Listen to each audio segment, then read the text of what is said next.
With so much uncertainty around flights right now, travelers are looking for ways to stay ahead of the disruptions. Travel expert Bobby Laurie joins us now live with some simple but smart advice for anyone planning to fly anytime soon. Bobby, thanks for joining us. Let's start with what travelers should do to stay ahead of all these potential flight issues.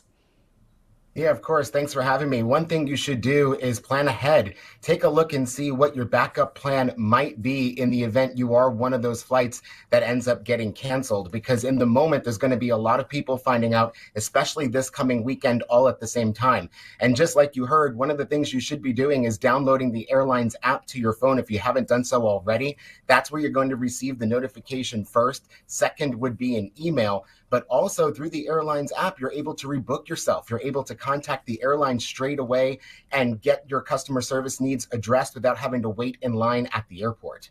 So if someone finds out their flight is canceled, and not all airlines are going to offer refunds, it depends on your flight, we know that, what's the best move to make? Yeah, the best move to make is to try to keep in contact with the airline there. Now, if your flight is canceled because of the shutdown, you will be offered a refund if you decide not to go. The airline's going to try to rebook you on the next available flight that they can. But if you cannot take that flight or it's going to be outside of your schedule, you are due a refund. At that point, you can take that money and go buy a ticket on another airline, maybe rent a car, take the train if it's something along the East Coast. But something you can also do is look into travel protection. Travel insurance right now is going to come in handy because it will cover you for this situation.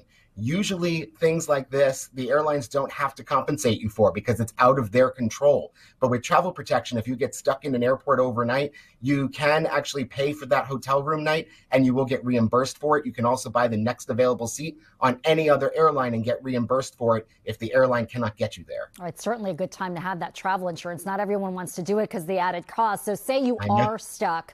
Will the airlines pay for hotels or meals? How does that work?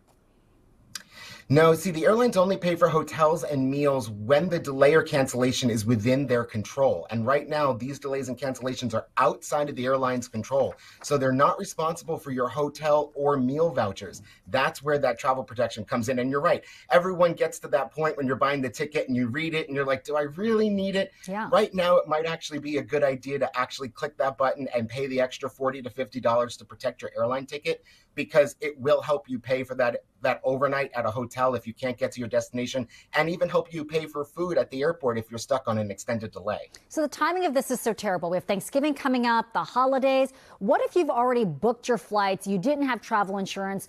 Do you have any recourse here?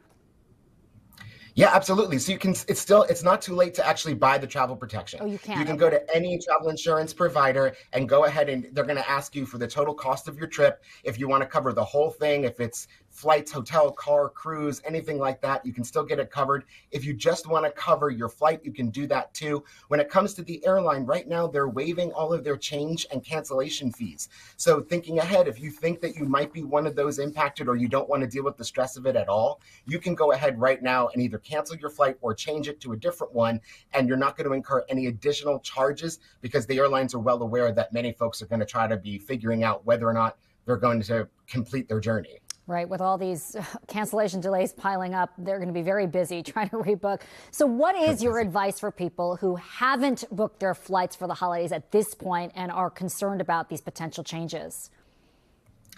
So I would say definitely try to fly on the first flight of the day every day. That's what airlines call the originator. They try more often than not to make sure that that flight leaves on time, because that sets the tone for the rest of the day. If that one's late, the rest of their schedule for the rest of the day will be late. So that one usually goes without a hitch. So keep that in mind. Do buy that travel insurance, but also have a backup plan. If you're buying a flight from point A to point B on airline C, make sure you know if airline D, E, and F can get you there if yours ends up canceled. Because if the airline you purchased on can't actually complete the journey for you, you're going to need to go buy another ticket straight away.